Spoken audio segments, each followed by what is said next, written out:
Welcome to Monday Morning Coffee with the Coach on the Spartan Sports Network. And now, here's your host, Walt Fowler.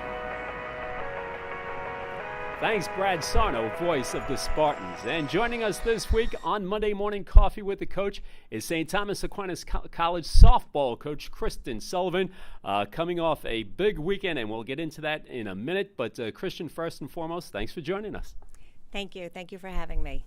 All right, before we get started, let me give a little background on Kristen. She is currently the softball coach, but she's been involved with St. Thomas Aquinas softball for a long, long time. This past Friday, she was inducted into the St. Thomas Aquinas College Alumni Hall of Fame, and with good reason. She played softball at Stack. Her playing career included 7 no-hitters. Yes, I said 7 no-hitters, and that included the only perfect game in Stack softball history.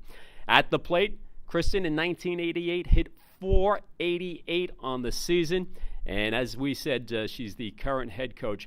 Kristen, let's go back to the very beginning. When did your interest or your passion for softball begin? When I was in 5th grade, I started to play. I then became a pitcher probably in 6th or 7th grade, and I played all through college. And then past college, I played for some rec leagues. And then I stopped playing about 5 years ago. Okay, and did you come from an athletic family, mom, dad, siblings?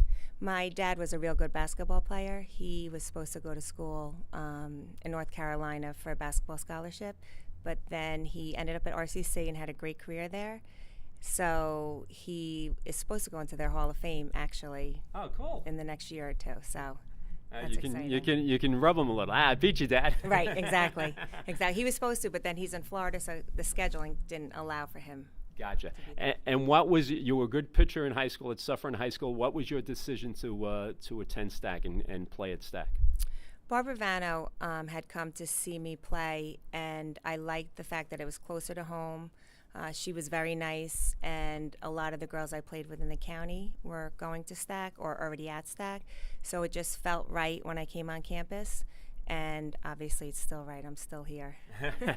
And everyone is glad you are. Let me ask you this: Did you ever struggle at some point, or what was your biggest struggle? Did it always come naturally to you? Did you have a talent for it from the beginning, or did you have to work hard in a certain area and get over a certain hump?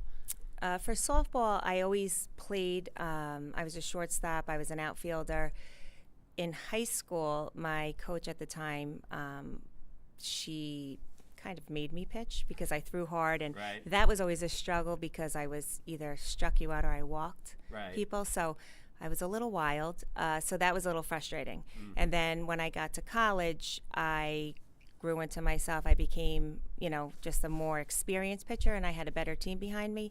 So that all just added up to a little bit more success. And your memories of your playing career at Stack, what comes to the forefront of your mind when you think of those years you spent playing here? Success and friendships, and I still have them today.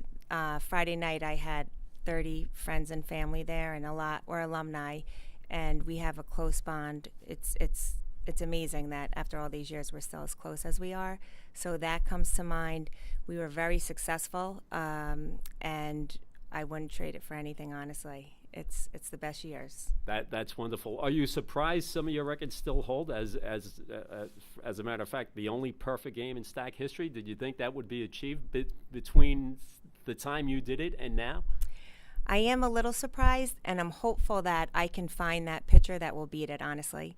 That will only help me as a coach and the program. And the program's on a rise for sure, and we do have a lot of talent, so I'm hoping that I find that pitcher that beats that record. Well, let's talk about that a little, because just doing a little prep work before we sat down, looks like you had a good recruiting year. You got some players from California coming in, and you're trying, it seems like, raise the level of competition to make it more attractive for get a better quality of player here, or raise the level. Yes, we have. I have 8 that just came in this past year, and I'm sorry, 5. 8 will come in September. So in that 8, there's a kid coming from Texas who I was in touch with last night. They started playing already, so she's showing me videos, and they're excited to get here.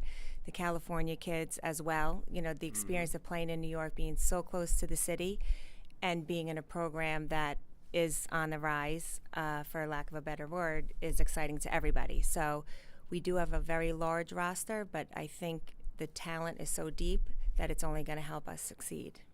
And you're coaching now. You're the head coach since 2015, but that's your second time with coach because you right after you played, you became an assistant coach, and you were here for quite some time. Yes, I graduated in '90, and then I became assistant coach that following year. And I stayed on board till '99, and then I left and I coached a travel team, started my family. So this is my second tour of duty.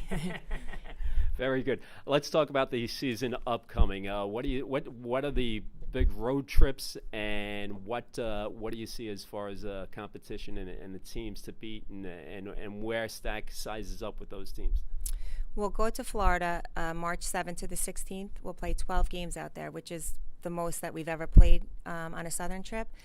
And the competition last year we played, I just wanted to play the best of the best, but there is a little bit of a formula where you can get used to losing too. And Sure. even though we lose 5-3, I was happy with a 5-3 loss. Right. You know, Jerry wasn't. Sorry, Jerry. But so this year we're still playing very competitive, but it's in the Northeast region. So hopefully that helps us in postseason play, and then we can see where we have to compete to get to that next level.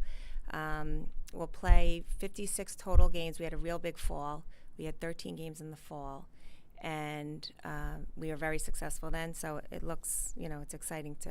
Including a win over Fordham, Division I team, right? Yes, a 5-1 win over them. I think they were a little surprised, but we played right, and this is the way the game is. The ball can bounce. I say this: a difference between a home run, difference between a foul ball. Sure. So I think we turned 6 double plays in that. So my pitchers did a great job, ground balls, and the defense, we were errorless. So it was a real good win. All right. Well, promising vision for the coming season. So we wish you all the best. And by the way, when you mentioned Jerry, Kristen referring to Stack Athletic Director Jerry Oswald. Kristen, thanks for joining us for Monday Morning Coffee with the Coach. And again, congratulations, so well deserved, being inducted into the St. Thomas Aquinas College Alumni Hall of Fame. Thank you. I really appreciate it, and thanks so much for having me. All right, Stack Softball head coach Kristen Sullivan. I'm Walt Fowler, and we will see you next week right here on Monday Morning Coffee with the Coach on the Spartans Sports Network.